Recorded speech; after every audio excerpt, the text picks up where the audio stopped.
好，大家好啊！今日咧係10月4號啊，今日咧就想同大家咧就分享咧關於咧 JUPAS 嘅 Operation Talk。平時咧我哋就會喺禮堂嗰度咧就會進行呢個 talk 嘅。因為咧而家禮堂咧就進行緊呢一個維修，所以咧我哋咧就換一換個形式啦。我就錄咗呢一個嘅 video 啦。都有佢嘅好處同埋有唔好處嘅。好處就即係如果我講得太快，如果聽唔明嘅時候，你可以再重複再聽多幾次啦。如果你冇返學嘅都可以聽返。唔好處就冇得實時嘅一啲嘅互動啦，有啲問題你可以想即刻問我嘅，其實就平時就可以咁樣問啦。好，事不宜遲啦。今日呢，主要呢，我哋呢就會解構呢 JUPAS 嘅六個問題嘅，就係咩係 JUPAS 啦，邊個可以報啦，點解要報啦，喺邊度報啦，同埋幾時要報，同埋點樣去報啦。呢六個問題呢，今日呢喺呢個 talk 裏面，喺呢個 video 裏面呢，我哋就會一一嘅去解構俾大家聽嘅。好，事不宜遲啦。咩係 JUPAS 呢？其實 JUPAS 呢個唔係一個字嚟嘅，其實佢 stand for 呢有5個字嘅。就係呢5個啦。Joint University Programs Admission System 啦。好啦，再講得清楚啲呢 JUPAS 呢其實係啲咩呢？就係透過呢一幅圖呢，就可以俾大家更加清楚去解構翻啦。呢度呢，就一批嘅考生。你哋都係其中一個啦。應屆嘅考生啦，又或者係自修生啦。考完試之後呢 JUPAS 嘅工作就係幫大家去配對翻唔同嘅大學啦，同埋唔同嘅科目啦。主要呢，佢嘅工作就係咁樣啦。如果再仔細啲，再講得清楚啲呢，我哋可以睇一睇呢一幅圖啦。做 role of 呢個 JUPAS office 啦。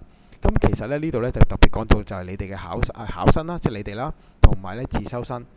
考完試日校嘅或者夜校嘅考生考完試之後呢，你將啲成績呢就俾個 JUPAS 啦。日校嘅夜校嘅考生都考試啦，跟住呢，考完試之後呢，考評局呢就將啲成績呢都俾埋 JUPAS。JUPAS 呢就有晒大家嘅資料，有晒大家嘅成績。透過呢個 system，佢就會幫大家去分配去到唔同嘅大學同埋唔同嘅課程啦。你有揀嗰啲大學，有揀嗰啲嘅課程。經過呢個 system 呢，去排隊你夠高分嘅、夠分嘅就入到你想讀嘅科目啦。呢個就係最簡單嘅咩係 JUPAS 啦。好，繼續落去咯。經 JUPAS 咧申請嘅課程呢，我哋有啲乜嘢選擇呢？其實呢，主要呢，我哋就會講係9大係啦，即係首先我哋講8大先，加埋呢個呢 MU 呢就會係9大嘅。全部都係學士學位課程。好啦，經過 JUPAS 報嘅學士學位課程呢，就有呢9大。好啦，呢幅 slide 呢就主要就講呢樣嘢啦。好啦，跟住落去咯。我想仔細啲解釋咯。裡面呢，其實呢，我哋主要呢學士學位呢，我哋主要有分3類嘅。第一類呢就叫做 UGC funded 嘅，第二類呢叫做 self-financing， 就叫自資啦。剩低嗰啲呢就叫做 SSSDP 啦。喺呢個UGC funded 裏面呢，其實仲有一個 high dip 嘅。呢個之後我都會再講噶啦。其實基本上呢，喺 JUPAS 裏面呢，你會報到嘅全部都係 degree 嘅 program， 係啦 ，degree 嘅 program。不過呢，佢分3款。第一款呢就叫做 UGC， 第二款叫 self-finance 啦，自資啦，第三款呢就叫做 SSSDP 嘅 program。好啦，你就咁樣望呢個表，你都會望到啦。UGC funded 呢，主要呢就由呢8大去提供嘅。self-finance 自資呢，主要呢就係 MU 啦。而 SSSDP 呢，就主要就係 MU 同埋一啲嘅大專嘅機構，佢哋提供 SSDP program 嘅機構啦。好啦，其實點樣去分呢3個呢？其實好簡單嘅啫，就係即係平啲啦、貴啲啦，同埋有資助得嚟又平啲啦。即係我講緊啲乜嘢呢？其實好簡單嘅啫。其實呢 UGC funded 呢就8大啦。8大呢，其實呢個學費呢，以前呢就講緊係42,100蚊。係講緊以前啦，20年冇加過價啦。好啦，但係呢，喺25、26年啦，即係啱啱嗰年呢，佢就加咗價呢，就變咗44,500蚊啦。好啦，之後呢，今年到你哋咯，到你哋考嘅時候呢，個學費呢都會加咗噶啦，就會加到去47,000蚊。好啦，再之後嗰年啦，呢個係26、27啊，即係你哋考啊。2728，即係 for your reference 啦。咁啊就會加到呢就係49,500蚊啦。咁啊加到呢度嘅時候呢，佢就會停㗎啦。咁啊之後嘅即係個學費呢，都會係49,500蚊啦。咁啊42,100蚊呢，咁就其實已經維持咗20年冇加過價㗎啦。咁所以呢，呢個就俾你知道啦。咁相對呢，呢個自資課程呢，咁佢哋會平好多嘅。不過呢，自資課程呢，每一年呢，政府都有一個定額咁嘅去資助。咁啊之後呢，都會有機會再講翻啦。咁啊SSDP 呢就會視乎唔同嘅科目，咁啊佢有政府要作出唔同嘅資助。咁喺之後嘅 slide 裏面呢，我哋都會有提及嘅。好，咁我哋識得分咩叫 UGC Funded 啦、自資啦同埋 SSDP 啦。好，講下啲數據俾大家聽咯。咁舊年呢，大概呢就有45,000個人考 DSE 啦，日校嘅考生啦。好啦，而政府資助啱啱講過啦，UGC Funded 呢就有15,200個位啦，大概啦。自資課程呢就有7,400個。但係你記住一樣嘢喎，喺呢一個15,200個學位裏面呢，其實呢有分 JUPAS 同埋 non-JUPAS 嘅，係啦 ，non-JUPAS 係啦，同埋 JUPAS 嘅。咁 non-JUPAS 大概佔幾多 ？JUPAS 大概佔幾多呢？好啦，俾大家一個數據啊。JUPAS 嘅即係你哋啦，透過 JUPAS 去報考大學嘅學士學位呢，大概就有12,000個位俾佢哋。好啦，non-JUPAS 呢，大概呢就佔咗3,200個啦，大概啊。好啦，咁所以呢，其實呢，你哋真正嘅競爭對手同埋你真正呢可以即係有嘅學位嘅位置，大概就係12,000個位啦。咁樣，所以呢，大家呢就要即係 keep that in mind 啦。所以呢，咁咩叫 non-JUPAS 呢？咁其實好簡單啫，就係本地嘅學生，佢哋唔係讀 DSE 課程嘅，咁佢哋又會想讀翻本地嘅大學，咁佢就要透過 non-JUPAS 咁樣嘅去申請大學學位啦。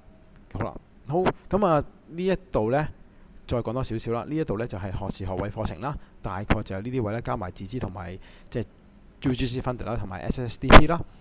如果唔符合學士學位嘅要求呢，咁呢就有副學士啦，同埋高級文憑。咁大概呢就有27,100個位。哇，咁其實都好多啦。其實呢兩個加埋，呢兩個數字加埋呢，其實已經多過呢一度啦。其實所以呢，就一定係有書讀嘅。好啦，如果都唔能夠符合副學士學位同埋學士學位嘅要求呢，咁仲有應用教育文憑啦、VTC 嘅呢個基本文憑啦，同埋職專文憑啦。再唔係呢，就可以去勞工處嘅展翅青見計劃。好啦，所以呢，其實呢45,000人呢，其實如果佢唔想做嘢呢，其實都基本上係有書讀嘅。好，咁我都要快啲啦。好啦，其實呢喺 JUPAS 裏面呢，你有好多選擇，但係呢，你嘅選擇有啲情況呢都係有限制嘅，就係你只可以揀20個 choices。有啲同學覺得好多啦，20個 choices。anyway 就每人都會要揀20個 choices。有啲同學呢，係啦，即係揀唔到，但係呢，揀唔到，其實老師都會即係俾啲建議你啦。其實你有咁多間學校，9間大學嘅學士學位課程啦，加埋呢個教育即係 EDU 嘅高級文憑啦，再加埋呢 SSDP， 其實裡面有超過成真係幾百個即係 program 俾你揀嘅。所以呢，其實呢，要揀20個呢，其實都唔係好難嘅事嘅。好，繼續落去咯。啱啱講完啦，你有好多嘅選擇。其實喺嗰啲選擇裏面呢，我哋都要睇一睇一啲嘅要求。經過 JUPAS 啦，我哋可以報 UGC 啦、自資啦，同埋 SSDP。呢度呢，都特別見到呢，就係佢哋大概有幾多位，但係都係嗰句啊，記住呢個15,200呢，係有啲係俾 non-JUPAS 嘅，係啦，記住啊。好啦。跟住呢，繼續落去咯。如果你又有一啲嘅演藝嘅能力呢，其實你可以自己再報呢個 APA 嘅。好，跟住呢，如果你透過 EAP 呢，亦都可以報一啲呢本地自資學士學位課程，但係呢，就唔包括 SSDP 嘅。呢個你哋都可以之後都會再講嘅，有一個 topic 特別講 EAP 嘅。好，而家都唔詳細講啦。所以呢，一般嘅入學要求，如果你想讀學士學位332A 33，呢個係你嘅目標啊。簡單嚟講啊，好，再睇落去咯。如果我唔能夠即係符合到332A 呢，我可以有啲咩選擇呢？如果我有5條2，成日都講啦，5條2，即係有5個2啦，中英2啦，再加埋其他3科選修科或者數學科5條2啦。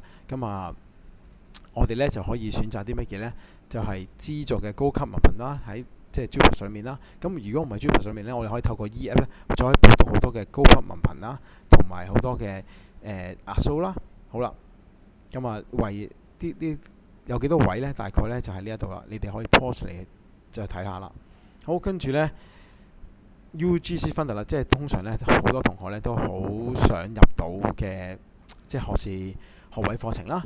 咁其實咧就即係前年開始咧就應該就加入咗呢個公社科啦。公社科咧就一定要達標係啦。所以咧以前咧就叫做332-233，咁而家咧就叫做332A33啦。喺呢個表裏面咧，你可以睇到咧佢哋嘅基本要求嘅就係基本要求啦。同埋咧佢哋對呢一個應用學習，即係如果有 apply learning 嘅一啲嘅要求啦，其他語言啦，如果你有考啦，數學延伸啦 M1、M2 啦，基本上咧呢度清一色全部都係 yes 噶啦。即係 M1、M2 全部都係計一科噶啦。好啦，其他嘅要求咧，我都唔喺度詳細講啦。你哋可以自己咧去即係 pause 咗呢個 slide，跟住可以 pause 咗呢個 video，你可以再睇翻裡面呢嘅要求啦。同埋遲啲咧學友社咧都有本書咧書寫俾大家咧，都可以再詳細睇翻裡面嘅內容嘅。好，繼續睇落去咯。仲有其他嘅出路啦，譬如內地啦、台灣啦、澳門啦，同埋海外升學啦。透過 E-App 咧，仲可以報其他嘅一啲嘅學士學位課程啊。好，如果中六以下呢，中六或以下呢，就可以透過一啲嘅平台呢，我哋可以報讀嘅應用教育文憑啦。即係如果真係搞唔掂啊，即係如果5條2都冇呢，咁就要報讀呢一紮嘅課程啦，咁樣咯。好，呢啲都唔詳細講。好啦，啱啱都有講過啦 ，SSSDP 啦係啲乜嘢啦？就係一個指定專業界別課程資助計劃，係政府呢課師到一啲嘅工種啦，佢哋未來呢就需要一啲人手，所以呢佢哋呢就資助一啲嘅特別嘅課程啦。呢啲課程呢有啲乜嘢賣點呢？就係一嚟有資助啦，二嚟就係市場需要都係大嘅，所以呢出到嚟呢都應該係容易揾工嘅。好啦，咁相對嚟講呢，你會見到呢呢一紮嘅課程裡面呢就唔會有八大噶啦，見唔見到啊？MU 啦、五輪貢啦、樹人啦、DI 啦、明愛啦、珠海啦、恒大啦、東華啦，呢啲學院啊，所以呢，你哋就可以睇翻啦。其實呢，有啲嘅科目呢都幾吸引嘅，譬如我會講話除咗 Poly 有得讀呢一個物理治療之外，其實呢仲有喺呢一度呢 SSDP 裏面都有物理治療讀嘅，係啦。呢度都唔詳細講啦。你會見到個要求呢就會係叫做332A。MU 呢就係22，其他呢就係222咁樣嘅啫。所以呢，其實呢個要求係比較相對嚟講係低少少嘅。好，有興趣呢同埋想仔細啲睇呢，可以 pause 個 video 再睇下。好啦，實際呢聯招嘅改選嘅策略啦，其實我哋即係都係嗰句啦，我哋即係睇餸食飯。你有幾多分呢？你就有多啲嘅選擇啦，即係有幾多選擇。越多分，即係你考出嚟嘅成績越好，越高分呢，你嘅選擇當然梗係越大啦。除咗呢個分數之外，有陣時就可能係 marginal 嘅 case 咁嘅時候，我哋呢就要做啲乜嘢呢？我哋就要睇一睇究竟嗰個學科嘅比重啦，係啦，你擺喺嘅 band 嗰度啦，面試嘅安排啦，同埋我哋要參考過往收生嘅數據。好啦，再俾一啲嘅例子大家睇下睇啦，同埋一啲嘅提示咯。原來呢，喺咁多間學院裏面呢，Level 1就1分啦，Level 2就2分啦，Level 3就3分啦，如此類推。但係呢，有呢4間嘅大學呢，佢哋嘅 Level 5 5 star 同埋5 star 呢係唔同嘅喎，佢哋係即刻有得加分嘅喎。好啦，喺邊4間大學呢？就係呢香港大學、中文大學、科技大學同埋理工大學呢4間大學，你會見到呢5以上係啦，佢係即刻加分，5就變咗5.5，5星就變咗7，5星星變咗8.5。所以呢，如果你能夠呢考獲5 level 5 or above 呢，其實喺呢幾間大學裏面，你報佢哋嘅課程呢係相對有優勢嘅，係啦。好啦，跟住呢，其他嗰啲譬如乙類嘅呢個 apply learning 啦，或者丙類嘅，如果你有讀其他語言嘅，你都可以參照翻佢計嘅分數啦。好，呢一版就講到呢一度啦，咁繼續落去咯喎。咁如果真係萬一我真係失咗手，咁點算呢？如果你失咗一科，其實大學呢有一個叫做彈性收生嘅計劃嘅。咁啊，例如呢，咁啊香港大學啦，咁呢度呢我就唔詳細咁講啦，我就好簡單咁講啦，就係只有一科啫，即係中英或兩科選修科中係啦。咁啊，其中一科未能夠達到3級，即係冇 level 3啦。咁啊，只有一科啫。咁啊，佢可以點樣呢？佢話你報讀嘅課程所持的總分數係啦，將會被扣減1成，即係減咗10%。好啦，咁譬如嗰個課程佢收生嘅要求係要30分嘅話，咁啊扣1成，咁啊即係如果你有即係扣1成嘅，即係扣3分啦。咁啊即係如果你扣完3分之後，你仍然都係高過嗰個總即係個 expected score 嘅時候呢，咁呢就佢就會有彈性收生呢個計劃，咁啊就可以實行啦。咁啊例如呢CU 啦，咁啊 CU 呢，咁啊如果特別係 STEM 科目啦，咁啊如果你有一科都係俗稱叫做跛咗腳啦，或者失手啦，咁啊唔能夠呢達到332A33呢，咁啊只要呢你其他一啲嘅選修科目考獲共有3粒星，咁啊呢啲科目係包括啲咩呢？生物啦、化學啦、物理啦、數學啦、M1、M2 啦，咁啊加埋呢有3粒星呢，咁佢就可以呢酌情咁樣考慮呢個入學嘅申請。係啦，咁其實咧，其他大學都有呢一個彈性收生嘅計劃嘅，咁我唔詳細逐個講啦。咁啊，其中有一個同學咧，咁啊曾經一個例子，咁就呢個2呢，就係佢有一科主修科係啦，唔講中文定英文啦，咁啊佢就唔合格，咁啊唔係唔合格，即係唔達標，係啦，唔能夠達到3啦。咁啊最後咧，佢入到 City 嘅呢個 engine 喎，咁點解呢？就係呢，每一間學校呢，佢嘅彈性收生都唔同嘅。咁呢間學校呢 City 呢，佢特別係計咗你嘅分數加權之後係要高嗰個 weighted median score，即係高過個中位數啊。咁啊呢位同學呢，嗰一年呢就係達到即係高過個 weighted median score，所以呢，佢最後都係獲得 City 嘅 offer，而家都係讀緊嘅，係啦。咁啊，所以呢。如果真係跛咗一隻腳，或者有一科唔達標，咁其實每一間學校都有彈性收生嘅。好，講完咩係 JUPAS 啦，講完邊個可以報啦，講完點解要報啦，咁啊而家我哋就講下幾時要報啦。咁其實幾時要報呢？就好快咁啊講完啦，就因為呢，你睇一睇即係嗰個日程就知道噶啦。好啦，咁而家呢個版面呢，我想俾大家睇呢，就係我做咗啲乜嘢啦。咁今年呢，中六嘅學生呢，唔係大概係總共呢，就有105個人，係啦。咁我已經呢，將你哋嘅少少嘅資料，譬如你哋嘅名啊、你嘅班啊，即係我已經 upload 上咗去即係 JUPAS 個 system 嗰度啦。咁剩低嘅嘢呢，其實需要大家去處理嘅，好多嘢都好啦。咁你見到呢度一欄呢，有好多嘢嘅。咁啊，譬如student name 啦、number 啦、class 啦，呢啲我全部都入晒㗎啦，已經上晒去個 system 嗰度㗎啦。咁你哋要做啲咩呢？你哋都要去填翻你哋嘅個人資料啦，要俾錢啦。咁啊之後呢，就會有好多嘢要去填啦。哇！你見唔見到呢度咁多個嘢要填？好啦，咁我一陣間我都會逐個簡單咁樣去解釋翻俾大家聽。你哋有啲乜嘢，你哋需要 upload 上個 system 嗰度啦。好，咁啊嗱，呢個就係個日程啦。咁啊俾3秒大家去抄一抄，唔係講笑啫。咁啊你抄唔到嘅3秒，咁你哋可以 print screen 啦。到時咁啊同埋你哋都可以再睇翻個 video。咁啊你可以 pause 咗呢個位，咁你就睇翻啦。咁基本上呢，好多嘢都係由10月9號開始嘅。咁啊但係呢，學校提供即係 upload 上去嗰啲嘢就會早少少。咁你望住啲 deadline 去做喎。咁譬如呢 program choices，咁啊就會係呢一個啦，就係2025年12月3號啦。好啦，5點鐘啊，咁啊以前呢就係2359嘅，咁而家就係5點鐘啦，提早晒啦。好啦，咁啊呢啲呢都要留意翻嘅。咁之後嗰啲呢，我哋都會再一陣間都會再同大家講一講啦。好，咁啊好多嘢你哋都需要睇翻啦 ，OEA 啊、SPN 啊呢啲呢，咁好多都需要你哋去睇翻，要去 upload 翻嘅。好啦，咁啊好簡單啫。咁你哋需要做啲乜嘢呢？咁我學校都需要做一啲嘢，你哋都需要做一啲嘢嘅。咁例如啲乜嘢呢？就係 disability information 啦，有咗特別需要嘅情況呢，你哋都可以申報嘅。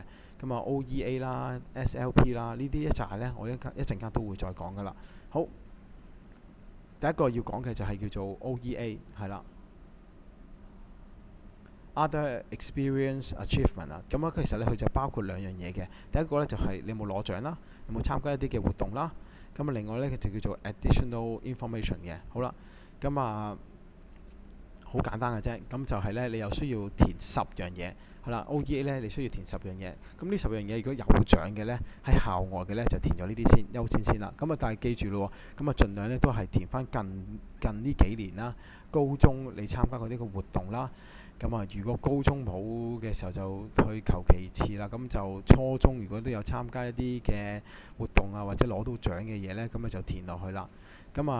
獎項呢就需要 upload 翻呢一個 supporting document。好啦，supporting document。好啦，例如啲乜嘢呢？例如我攞咗個獎牌喎。咁獎牌裡面呢，只係得個獎牌。好啦，你影張相之後呢，咁就千祈唔好影到太朦啊。係啦。要填翻啲乜嘢呢？要填翻呢個 remarks 係啦，因為個獎牌裏面未必有你個名，未必有嗰個項目，即係你參加活動嘅名啦、年份啦，係啦，究竟你攞咩獎啦？好啦，所以呢啲都要填翻嘅。就譬如呢啲咁樣為之一個嘅 supporting document 啦。好，OEA 呢，個 supporting document 呢，就一定要包括以下嘅嘢啦，你個名啦，係啦，個 activity official name 啦。係啦，跟住呢係邊一年啦？咁究竟你攞到咩獎啦？translation in English or Chinese， 如果係啦，即係佢有中文或者英文，總之你要有提供一個 official 嘅，譬如人哋search 嘅時候係容易 search 到嗰個名嘅，係啦。好，呢個就係一個好簡單嘅例子啦。你到時就要填啦，係啦。呢度呢就去 upload 翻個 supporting document 啦，就唔可以太大嘅，係啦。究竟係攞咗啲乜嘢啦？咁呢位同學呢，佢就填寫咗一個插畫設計比賽，係啦。得到啲乜嘢呢？得到就係優異啦，咁樣，所以呢，佢就填翻呢啲資料上去 upload 翻個 cert 啦，咁就可以噶啦。好，繼續咯。第二個呢 SLP 啦。student learning profile 啦，其實好簡單啫，因為學校已經幫你儲咗啦。儲咗6年之後呢，你哋就會有一個呢 non-academic report 啦。最後啦，你哋會有一個 non-academic report 括住 student learning profile。將呢份嘢scan 咗變咗 PDF upload 翻上去就可以噶啦。好，跟住頭先我講咗 self account 啦，或者叫做additional information 啦，就係一個學生嘅自述啦。而家喺一個 AI 嘅幫助之下呢，我相信呢樣嘢呢應該都難唔到大家噶啦。我都唔詳細喺度講啦，同埋應該你哋會上咗一啲嘅 workshop 去教大家點樣去寫嗰個 self account 同埋嗰個 additional information 啦。好，另外呢，仲有啲乜嘢你可以 upload 呢？